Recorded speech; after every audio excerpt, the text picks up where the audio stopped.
اگر بر مسلمان تکلیف شده بود که به جای 17 رکعت نماز 17 دقیقه مطالعه کند، امروز نه تنها هیچ مسلمان بی سواد وجود نداشت، بلکه هیچ مسلمانی وجود نداشت. بهشت بزرگترین فریب برای جهنم کردن دنیاست. کشوری که نام قبرستانهایش بهشت است، معلوم است مردمش در چه جهنمی زندگی می کنند. ما که عادت نداشتیم دخترانمان را زنده به گور کنیم. ما برای خودمان تمدن و ثروت داشتیم، آزادی و آبادی داشتیم، فقر را فخر نمی دانستیم. همه اینها را از ما گرفتند و به جایش فقر، جهل، خرافات، پریشانی، مرده پرستی، گریه و عزا و پوچی برایمان آوردند.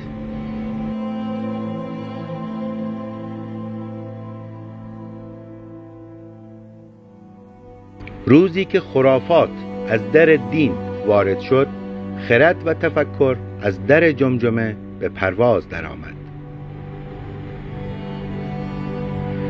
چنان آنها را ترغیب به گذشته فقر، مرده پرستی، گریه و وافور می کنیم که دست روی دستشان بگذارند و بگویند باید دستی از غیب برون آید و کاری بکند. به نقل از مصطفی فرزانه به اسم چند نفر که اصلا معلوم نیست وجود داشتند یا نه، حماقت، پستی و گدایی را زور چپان می کنند.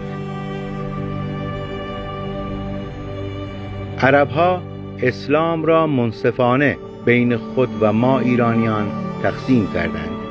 هرچه گریه و زاری، خرافه و بدبختی بود برای ما، و از آن طرف هرچه شادی و رقص و آواز بود را هم برای خود برداشتند.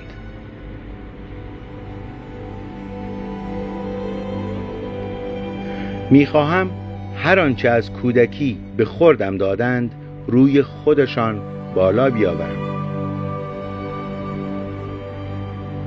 میگفت انگشت در حلقم کردم و تمام خرافاتی را که به نام اعتقادات به خوردم داده بودند را بالا آوردم. چیزی در من زنده شد به نام انسانیت.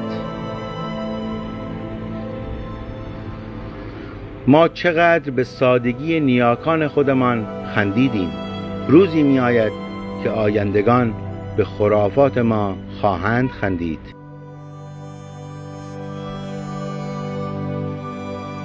گذشته‌ای که حالمان را گرفته است، آینده‌ای که حالی برای رسیدنش نداریم و حالی که حالمان را به هم می‌زند. چه زندگی خوبی! این مردم سالهاست که مرتب همان فریب‌ها را می‌خورند، ولی مضحک اینجاست که خودشان را باهوشترین مردم دنیا هم می‌دانند. خدا پرسید میخوری یا میبری؟ من گرسنه گفتم میخورم.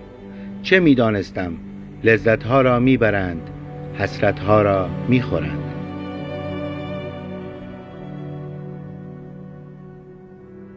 با عجله راه میرفتم که محکم به چیزی خوردم.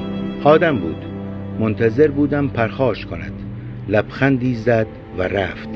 به گمانم انسان بود. مشغول قتل عام روزها هستم. اندوه که از حد بگذرد دیگر مهم نیست.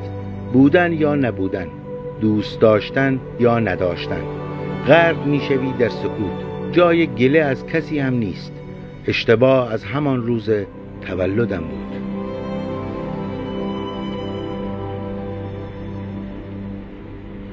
من دیگر حرفه شاعری را طلاق دادم. بزرگترین و عالیترین شعر در زندگی من از بین بردن تو و امثال توست که صدها هزار نفر را محکوم به مرگ و بدبختی می کنید و رجز می خوانید. گورکنهای بیشرف، حاجی آقا.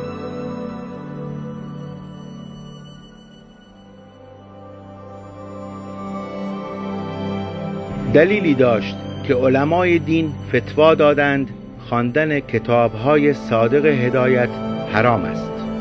حاج آقا خطاب به مجمع شریعه: هر جوری که میتوانید نگذارید مردم فهمشون زیاد بشه. بهشون بگو هر چی هست همینه که ما به شما میگیم و خارج از گفته ما کفر است و باطل. و هیچ وقت نگذار غمه، زنجیر، علم و کتل از دست مردم بیفته. اگر روزی بیاد که مردم اینها رو زمین بندازن و کتاب به دست بگیرن، اون روز باید بریم و این عیش مدام رو رها کنیم. اگر تونستی اینجوری مردم رو حفظ کنی، هزاران سال بر اونها سواریم و از خریتشون ثروتمند و محترم زندگی میکنیم.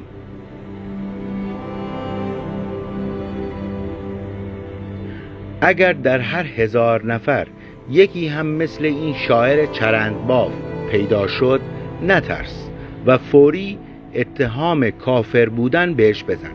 اون وقت میبینی همون مردمی که تو تربیت کردی چطور بر سرش میریزن و تکه تکش میکنن. کتاب حاجی آقا، اثر زندۀاد صادق هدایت، 90 سال پیش.